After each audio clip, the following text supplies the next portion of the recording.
Hello and welcome to the Radically Embody Love Podcast with myself, Jessica Falcon, and co-host Nasrin Barbic. And we are here today with a very special guest, Andra Dediu, to talk about how to integrate mystical experiences into your daily life.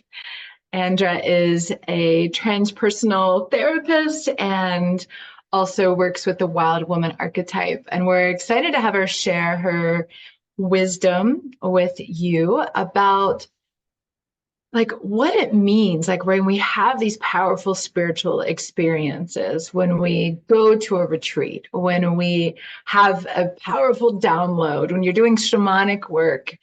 What is it like to then bring that so it's lived, so it's embodied, so it's felt and integrated into how you show up in the world? So, Andra, I'd love for you to talk about what that means for you and how you even came into this work. I'm really curious about that. Yeah, thank you. Maybe I'll answer the second question first, how I came into this work. So I had some pretty far out. Some were scary, some were beautiful, some were extremely blissful, mystical experiences that came about from yogic and meditation practice. And then, I had them. I was in a state of absolute bliss for probably about 3 months, and then there were remnants of this high that continued for maybe about a year and a half. And I had a lot of downloads come in. I had a lot of physical sensations that my body changed. My relationships changed. Huge changes across the board. And then I was really curious about consciousness and what is consciousness. So I decided to do a master's in that. And I thought that if I did a master's in consciousness studies, and transpersonal psychology, that I would learn what consciousness is. And I smile and I laugh because, there's a certain amount of naivety because we have no idea what consciousness is and we have no idea what reality is. And it took me a master's to kind of figure that out. But while I was doing my master's, I realized that there's this thing called spiritual emergencies where people have really intense mystical experiences. And then they can get quite dysregulated and they can get quite lost. And in reading this research, I could see my own story in it, and then it was it was dysregulating to see myself as somebody who had gone through spiritual emergency, because the mystical experiences that I had years previously actually shocked my life quite drastically. So while I was doing my master's and realizing that there's this thing, and then I also realized that there's a lot of theoretical knowledge on spiritual emergencies. So what happens from mystical experiences when they don't get integrated into daily life, when they become a crisis situation. Although there's a lot of theoretical knowledge, there's no research. There's been no academic research on it. So, and then once I realized that there's no academic research, I realized that there's also nobody doing this work. So there was a strong calling. I already knew that I was already holding space for people, but then this became kind of my niche, like my calling in the world, because I realized that there's so little knowledge out there, and there's such a large amount of misinformation about these experiences. And I'm just the type of person, when I see that there's something missing, I just have to go and support that empty space. So that's how I came about it. And then in terms of my understanding of what it means to integrate mystical experiences into daily life, the thing is that if we don't, then it becomes problematic. Yeah, because there's all this information that is flooding our system, and we can oh, I'm gonna stumble on this word, compartmentalize. There we go. We're gonna compartmentalize ourselves, and we're gonna split our personality. That there's one person who's spiritual and peaceful and speaks in a certain way and talks about sisterhood and love and peace and all good stuff. And then there's another part that is completely relegated to the basement, that we don't show but is alive within ourselves, where we don't respect the earth, we don't respect the people that we come into contact with. So there's just this split of the self. And in this split of the self is, I think that's problematic. Yeah. I think that that's not only harmful to ourselves as individuals and human beings, but I think that that split is also harmful to our societies and our communities. Yeah. So what it means to integrate these experiences into our daily life is to remove this barrier, is to allow our whole self to hold all of that, of what we've experienced, whether it be our shadow aspects of anger, whether it be our beautiful mystical experiences, whether it be downloads of the toroidal field, yeah, to hold all of this and to not negate any of it, yeah, and to bring it all into our work, into the ways that we make financial decisions, into our relationships, into the ways that we move our bodies, yeah, into the ways that we sleep and carry our day, yeah, all of it. It has to, I think it has to, I'm doing this with my hands because it, like, I'm bringing my fingers together for people that aren't necessarily watching this on video, but it has to mold into one. Yeah, it can't just be you know we can't be on this earth and then think that there's like a spiritual ideal. We have to bring our spiritual ideas into this life here now, into my body, into my relationships, into everything. Yeah. Well, thank you for explaining that. And I agree that integration is so important based on my own experience. And I've seen many people who go through shamanic journeys and they have a big experience, but they don't take the time, or there is no one to help them to integrate. Some people get depressed and they don't know how to get out of it when they have such a big experience, which is different from their normal being.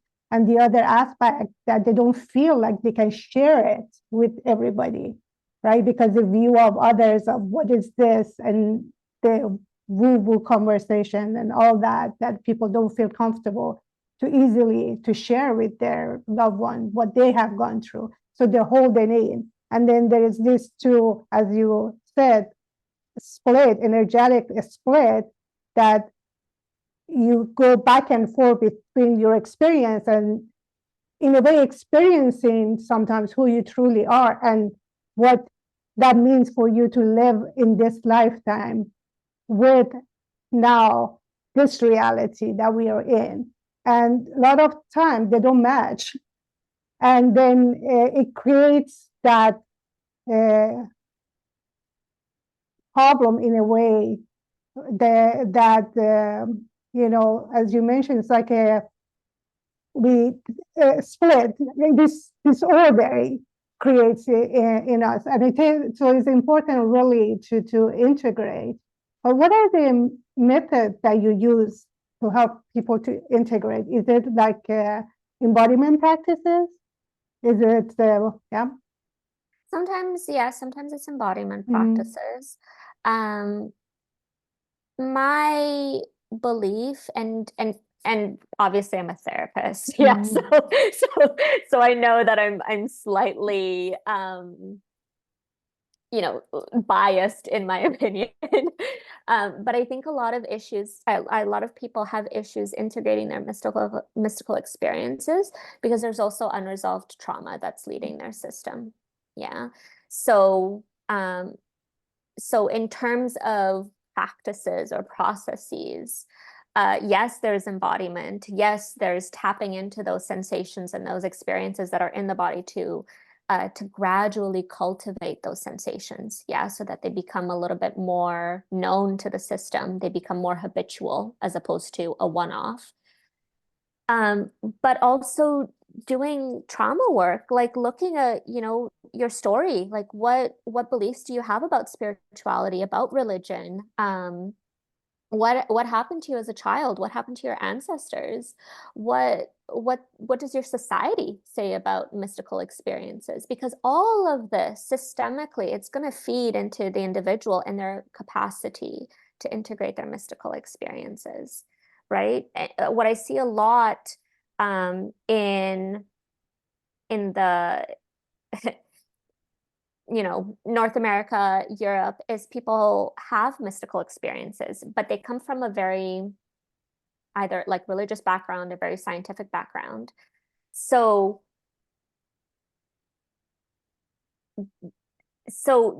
once they have these experiences, because they so contradict their previous understandings of reality and society, then they think they're really special, right? Wow, I had this mystical experience. I had this download. I meant to be a healer. Like I'm changing the world. And it's beautiful and it's so necessary. And those idealistic values are so needed. And yet there's also the other side of it, which is that actually mystical experiences are quite accessible to people.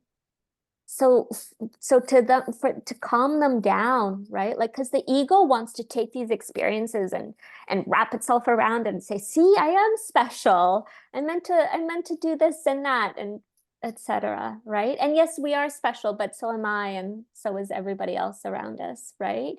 So yes, embodiment practices, yes, trauma work, creative practices are extremely beneficial, whether they be movement, dance, art, writing, poetry, music. There's a huge creative force that comes through individuals from these mystical experiences. So then it's putting them into reality. The more that we can sit with these ideas, with these notions, with what we've experienced, the more we digest them, the more slowly we move through them, the more that they embed themselves into our system and really change the way that we live. There's also cathartic practices. Yeah, so letting go of old beliefs, of emotions that might be trapped in the body, of things that are holding one back from embodying these new felt experiences. Yeah, how can I embody bliss when I hold so much pain in my body, right? So working with the pain at the same time as we work with the bliss.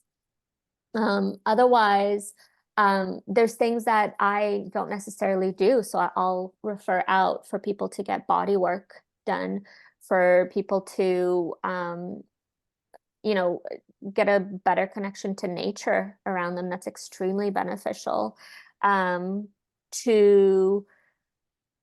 get things like acupuncture or qigong, just looking at different systems that can integrate their experiences. Yeah, because these aren't new things that we're experiencing. Like, yes, there's more of them and we're talking about it more because I think plant medicine is making these experiences more accessible. Things like sound healing spaces are making these experiences more accessible, breath work, etc. But they're not new, right? So really knowing that, and then taking the appropriate steps. Mm-hmm. And what I hear you saying, and my own witnessing of this and working with clients, is that we have to be able to process and receive these experiences. And for me, so much of that is both creating that mental container to even process like what happened, but also for the body's energy centers and channels to open to receive. Like, so for example, it depends on what kind of mystical experience we're talking about. Like, certain energetic downloads. Well, if the body can't hold that energy, as you were saying, right? Like it's got a big pain body and the energetic download is a bliss. Well, the body has to attune to that different frequency, the different vibration to be able to receive it, to be able to hold it. And so much of the work is increasing our capacity to receive, to allow, to go in and be with what is, because then that creates that ability to let it be both and, right? Like I don't just have this self that's spiritual and doing these things. I don't just have this self that's living my quote normal life and pretending I'm separate from the world. I get to be both. And as you said, integrate, come together, weave those into one. Because what I remember for myself when I started having spiritual experiences many, many, many years ago, I would still see them as separate from me, as outside of me. Like, oh, the divine outside of me gave me this download, or I saw this other person have this thing that like I want to, or oh, that was a great experience at that retreat, but okay, I'm just going to go back to work and live my normal life instead of, wow, like that's not just outside of me, it's actually inside of me. It's actually something I can access in any moment. It's actually something that my soul is guiding me into, to open my awareness to something that is both within me and outside of me. And how can I then ground this experience into, as you said, how I live my life? How do I speak? How do I choose to relate?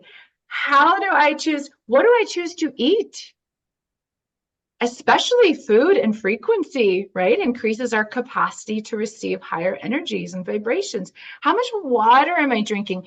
Am I in communion with life around me? Or is it just somewhere where I think I have to go, right? Versus just having even the simple yet profound mystical experience of oneness with the tree in front of you, with your body as an energetic device that receives so much wisdom and divinity and bliss naturally.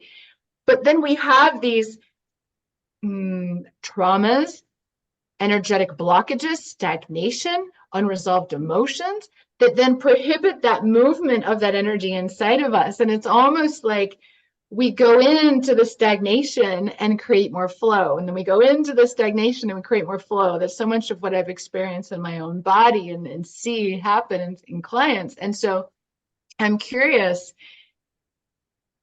about your specific integration. You mentioned your 3 months of like, I'm in bliss. Like, how did you then start to integrate that into your daily life? Like, what was your process? Was it just studying this and coming to these realizations? But what were specific integration steps that really helped you in that way? Mm-hmm. Before I answer your question, yeah, so like you touched on the importance of the body. That's so significant. Everything comes back into the body. We try to comprehend things with our mind and we try to create a story. But what's really, really important is that integration needs to land in the body. For any actual transformation, for any actual change, we need to come back to the body. Yeah. And then another thing that you kind of touched on, like, you know, so many of us feel the need to go away and then to come back, right? To go away on a retreat, to have these experiences, but we can't do that in our daily life. And why is that, right? Why is our daily life so challenging for so many of us to live mystical lives? That's a hard question. Yeah. And it requires a lot of courage and bravery and capacity and resourcing, stamina to look at our lives and make the necessary changes that are required for us to feel peace, in our bodies and our relationships, right? Like, oh, I feel so happy at a retreat. I feel so relaxed. Why can't I feel so relaxed at home? Oh, because you've got too many things on your to-do list, right? Like you're working too much. You want to do too much. Like just cut things out, right? Maybe, I don't know. It depends on an individual level. And then in terms of your question that you asked, right? So you asked about what were significant integration steps for me. A lot of it came into the body. Yeah. And I speak that personally from personal experience, but also from my research that I've done on people integrating mystical experiences. Everybody talks about the importance of the body. Yeah. 100%. It's not like 75, like 100% of people talk about the body. So for me, to think back now, I remember how the body would start to move on its own. And that was it was both scary and overwhelming. So it took me years to be comfortable with how my body could move and to trust that as body wisdom. Yeah. To trust the instinct that's arising in every moment interaction, that those movements that can be a bit off-putting if one doesn't have the understanding or the openness to body wisdom. But to trust that, and trusting it looked like finding things like TRE, tension release exercises, and seeing how other bodies moved. Then I was like, oh, I'm not crazy. Like it's okay for my body to move this way. Or coming across individuals who later became friends who would say, oh, my body does the same thing. Like my body twitches in yoga class too. And it's not a neurodegenerative disease. It's again, just the body wisdom releasing and letting go, coming into greater alignment, greater flow, whatever it is. Yeah. Other important places on my journey were finding people who I could openly speak to about my experiences, to not be alone with what I was seeing, hearing, sensing, feeling. Yeah.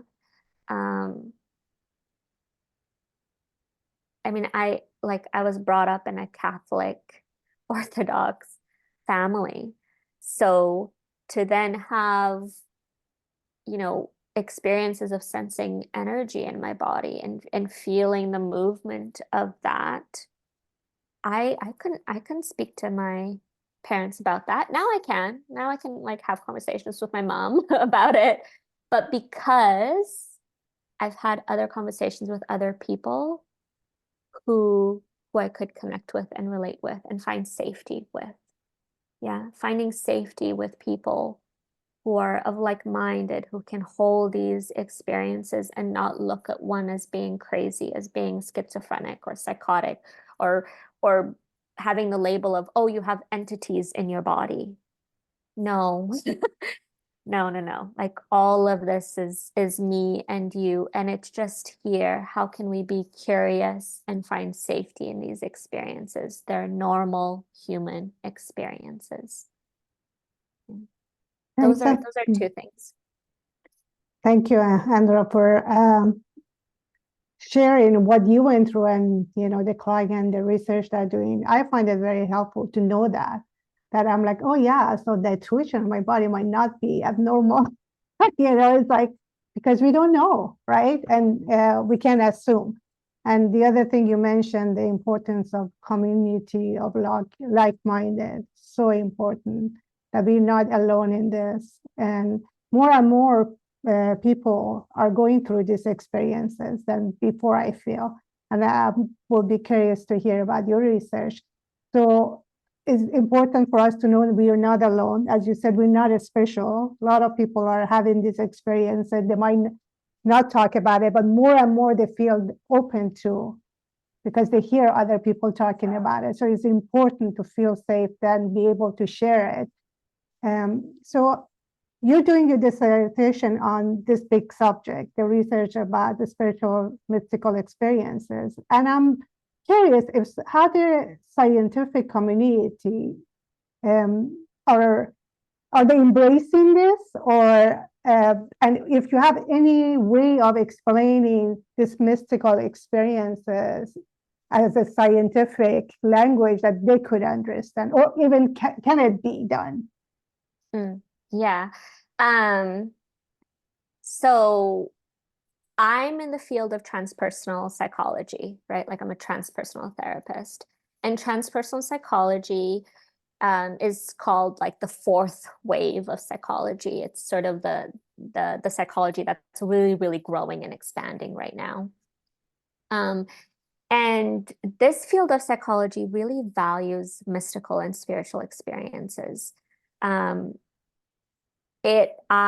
believe that it's part of all humans' capacity, that it's part of us. And there's certain individuals that are really important. One who's super popular is Abraham Maslow and his hierarchy of needs. And his hierarchy of needs, when he initially created, the tip of the pyramid was self-realization. But towards the latter years of his life, he added another little another tip, which was self-transcendence. So transcending the egoic self, transpersonal, going beyond the personal. Yeah. So there is this science, these academics within transpersonal psychology that value these experiences, and a lot of individuals who do this, who do research around mystical experiences, have had their own personal experiences.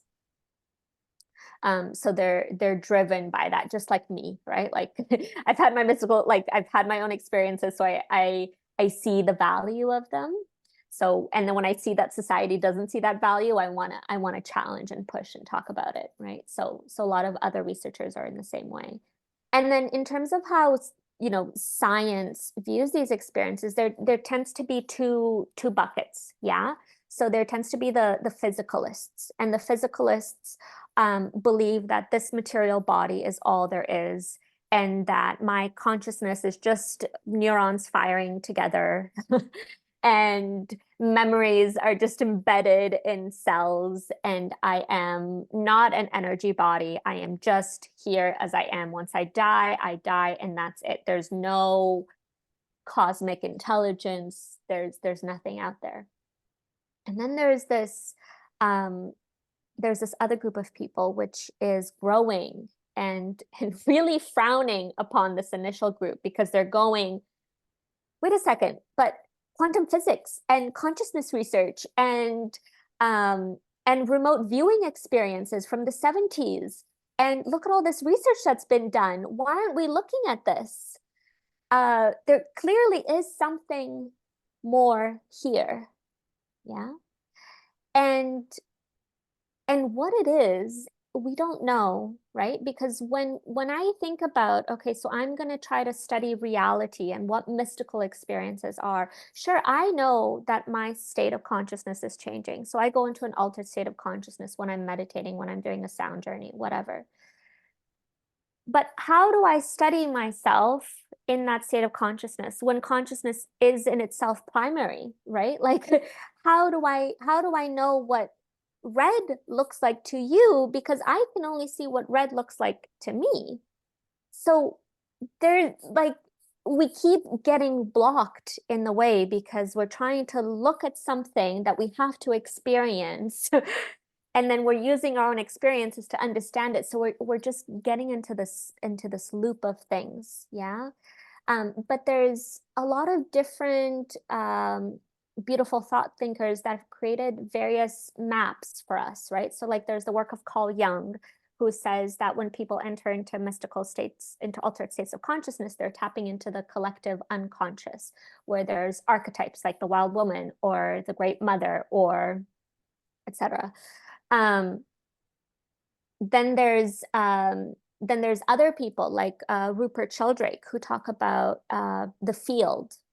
Yeah, and the field is something that is energetic around us. And the way that I conceptualize that is the torus. Yeah, so the torus is like a donut-like thing that moves around our bodies. And I have quite a personal relationship with the torus, because that was one of my mystical experiences, that one of my downloads that came in quite strongly. So that's the way that I conceptualize it. But Rupert Sheldrake looks at fields and minds, and how these fields are all around us, and that there's a certain intelligence to them, but also the connection between us, between me and you, Naz, is strengthened if there's love between us, if we know each other. Yeah. So that's curious too, right? And then there's quantum physics as well, with like their conceptions of multidimensionalities, and perhaps there's no space and time, and like we don't know. I guess it's fair to say we're very on the earliest stage of trying to figure this out and explain it. I know there's that hard problem of consciousness that everybody's talking about. There's a lot of research in that. But, yeah. And because we don't know, we have to understand that we don't know. As much as we try to comprehend it. And I have my story of the torus, but that's my story. Yeah. That's my understanding of it. So then it becomes up to us as individuals to feel empowered and to become aware of what story we're creating about what reality is, right? And to let that permeate our system, to integrate that knowledge, right? If I believe in the toroidal flow, then, which permeates space and time, then I have an understanding of that when I have virtual sessions with clients over Zoom or whatever, that doesn't matter. It doesn't matter that we're not physically in space together, right? And like my nervous system can still impact the nervous system of the person that's in front of me because of these toroidal tendrils. Yeah, but to just be aware of the stories that we create, and to have the underlying basis that it is a story, and we really do not yet know what reality is.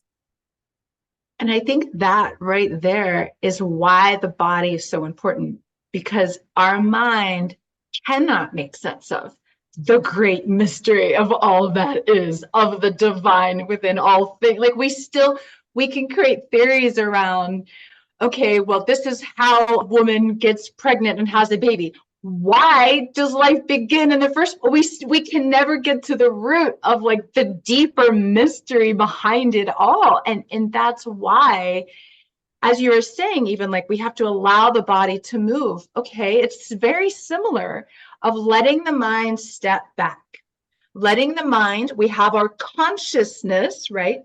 The mind can witness, hold space, create that container, but then let the egoic critical mind step back as you hold neutral space for the body to work its magic, to be in the mystery, to be in the unknown, to let its infinite, inexplicable intelligence inform us, move us, express through us. And the more we can, for myself, this is my experience, the more I can increase both my capacity to hold consciousness, simultaneously increase my capacity to surrender into the body, to allow what is to express, to come out, to integrate, to weave, the greater state of love, the greater state of presence, the greater capacity I have to communicate with the infinite intelligence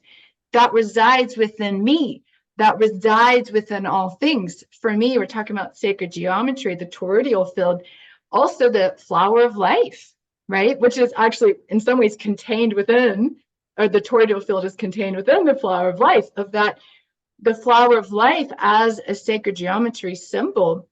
And we don't have a visual to show you, but please look this up. Google the flower of light for those of you listening, because this is something that can show us the interconnection of all things. And yet again, why? Who created it? Why are we here? We still don't know. Like, that is the great mystery. Yeah. And in a way, isn't it beautiful? Just like let that mystery be without needing to grasp it, understand it, make sense of it, which is a very egoic kind of thing to want to do, versus just be with it, just witness it, just allow it, surrender into that unified field of love. That is you. That is all things. That is the great mystery. And then what if we bring that consciousness into our daily life, right? Like, as we're talking about that integration of, because part of what I'm hearing in this conversation is, we have these huge, big experiences, and then I see that there's almost this expectation that that's what spirituality is. A big, powerful experience, wild, crazy. Well, it can also just be like, you were eating food grown off a tree whose roots go into the core of the earth, whose branches reach toward the heavens. Why does the earth produce food? How does she produce? Like, the miracle of the very simple things that we experience every day, letting that be just as powerful as some like energetic download. And I think that's how we integrate and embody so much of this, just the miracle of breathing air, the miracle of the sun, the miracle of the temperature of the earth being what it is, like only a few degrees from burning us all alive. Like, and somehow she maintains that, right? And so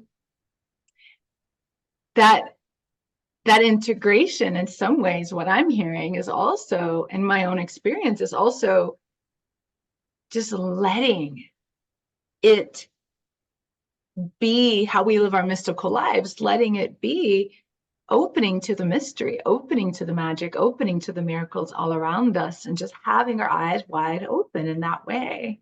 I love that question that you posed around how we live our mystical lives. And not just opening to the magic, but what do we do with that understanding, right? Mm-hmm.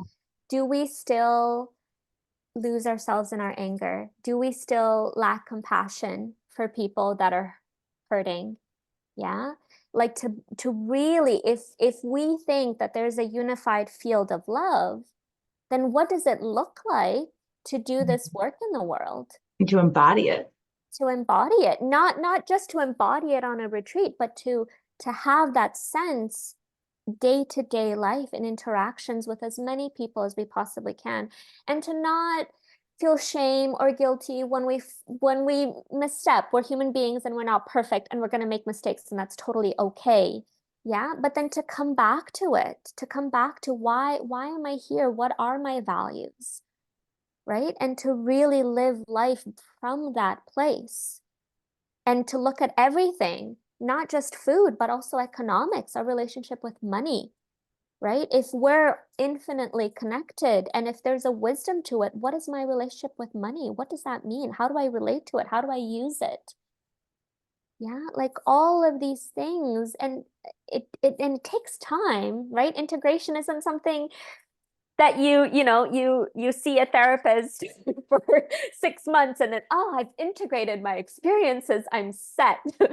No. Yeah, integration is a lifelong journey. Yeah, we're never fully arriving, and yet at the same time we're also constantly arriving. Yeah, it's the spiritual awakening is the mystical experience. It's beautiful and it's kaboom, and yet it can also be highly addictive. The actual work is taking that information and gradually cultivating it day-to-day life. Yeah, I can feel this bliss when I'm meditating. How can I come back to that when I'm driving and somebody cut me off in the road and I'm feeling myself stressed out. How can I come back to that essence within myself? And not to bypass the frustration or anything, because that's part of being human too. Yeah, but to hold both of that. Yeah, to hold the bliss and the frustration, to hold the spiritual idealistic values that we hold so dearly, that are so important to us, and to hold our humanity too, that we live in houses that are square and are made with horrible materials, and most of us have a lot of toxins in our food, and our clothing is polyester and it's plastic, and we're doing terrible things to this planet. How can I hold that at the same time that I hold my spiritual values? And that's challenging. It takes courage, it takes time, it takes effort. It's not easy. Yeah, so to remember that too, that to come back to self-compassion for myself. Yeah. Oh, I'm wearing wool. So today I'm not, but whatever, some days I have to wear polyester. Yeah. And to just, oh, shoot. Okay. Me too. Yeah. I have these shadows too. And to just remember that I'm human, that I'm not some saint. Yeah. Yeah, and I think that's a great place to end, because we are almost at the time. But before I let you go, I want to ask you one last question, and also share with us. I know you have a PDF for our audience, how they can access that. But my question is, how much weight should we put on our mystical experiences that are vision from, like, you get a future vision of what's happening, basically?